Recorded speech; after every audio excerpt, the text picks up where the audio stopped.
Thanks so much, Greg. As we get ready to wrap up award season, the race for the 2026 Oscars is still on. From breakout on-screen performances to major blockbuster contenders, critics and fans are replacing, or honestly, they're kind of replacing each other, because I do feel like a critic myself in a sense, and that's how I'm going to feel this Sunday. Here to give us her predictions is an actual film critic and writer, Kamyab Stephens.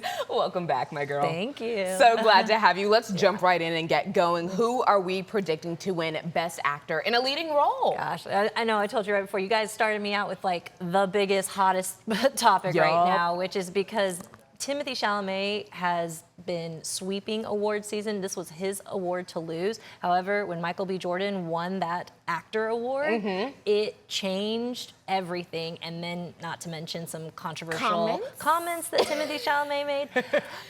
The thing is, voting for the Academy closed 2 days before that remark. So I don't know. I'm not sure that if Timothy will still lose, but on my ballot, I'm going with Michael B. Jordan. If people powered through and voted for him in time, I think there's still a chance. Both of them deserve it. I won't be mad if either person wins, but I'm going with Michael B. Jordan on this one. You know what? And I think, everybody's talking about Timothy right now. I think the punishment has been felt at this point. He's going to have to sit through an actual ballet performance at the Oscars. They included that. Messy.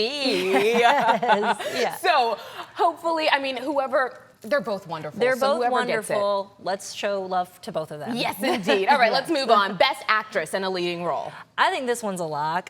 Jessie Buckley has been sweeping. You know, Rose Byrne did win Best Comedy Actress at the Golden Globes, so there's that sliver of a chance. I love Rose Byrne, and if I had legs, I'd kick you. Personally, I probably would want her to win, but I love Jessie Buckley. She is gut-wrenching in Hamnet.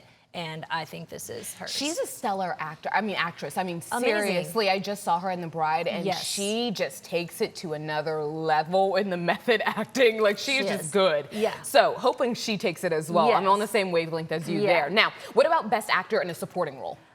So, I would say the supporting categories are such a toss-up here because Delroy Lindo. I was about to say, that's who I'm going for. That's who I put on my ballot. Yep. And I think this is the only award he got nominated for. But and also, he deserves his flowers. He's been in the game a while. He's 71 years old. He's never been nominated, and he finally got one. And and it's not just because of that. He's phenomenal in Sinners. Yes. So I want him to win, but don't be surprised if Sean Penn or Stellan Skarsgård get this. I can't lie. Sean Penn was very good in one battle after another. He made me irk him in real life. He's transformative in that. And it wouldn't, again, none of those people, all of them deserve it, right? But I'm going for Delroy here. This is always so hard because that's exactly how it feels. It's like, well, this movie was good, who do I choose? Right. Okay, actress in a supporting role. And this is another one. I think because Amy Madigan won the Critics' Choice and she just won the actor, which is typically the same people who are voting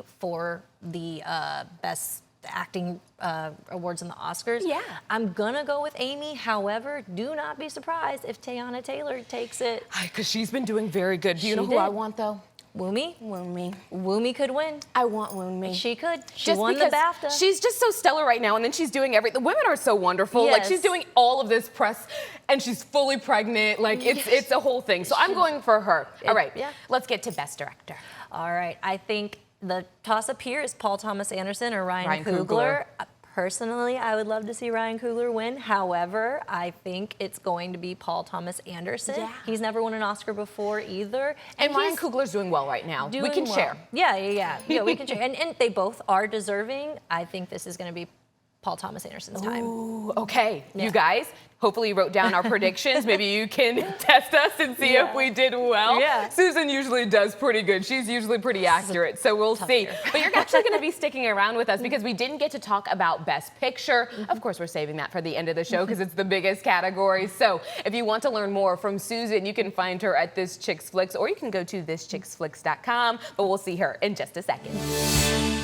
It is the moment we have all been waiting for. Susan is back, and we are predicting the Best Picture, the best category, I think, out of them all. What are we thinking? Oh, man, yeah. The biggest award of the night. I think it's safe to say it's 50-50 between one battle after another versus Sinners. However, I will say don't rule out Hamnet as the dark horse just because it did have that big win at the Golden Globes.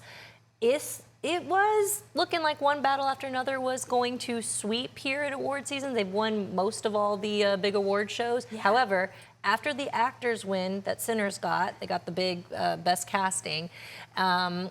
I'm going with Sinners. You're going with Sinners. Final choice. Final choice. Okay, I'm going with the one that you didn't, that wasn't even in your top 3. I'm going for The Underdog because it was so good. F1. I think even multiple viewers in our Street Sense said F1. They wanted to see that win. I can't lie. That was a stellar movie in theaters with the rumble and tumble. Yes. Your seat was literally jiggling every time they got in that car and took off racing. I completely agree with you. And I saw that. I was like, so many people are saying F1.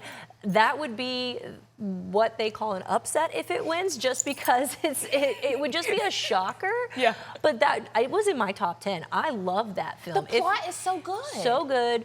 It's very nostalgic. I mean, it's very Top Gun Maverick vibes, but that's that like kind of feel good. Exactly. I mean, 90s era kind of thing. So I think.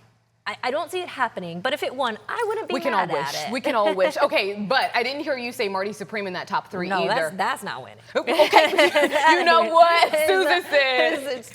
It ain't happening. Let me just be honest with you. It might be an over with Marty Supreme. Well, you know possibly. what? At least Timothy will not have to give an awkward thank you speech Possibly. then. All right, you guys, don't forget to watch the 98th Academy Awards right here on WFAA Channel 8. Catch all the red carpet looks at 5:30 p.m. And then, of course, the ceremony. It starts at 6 o'clock.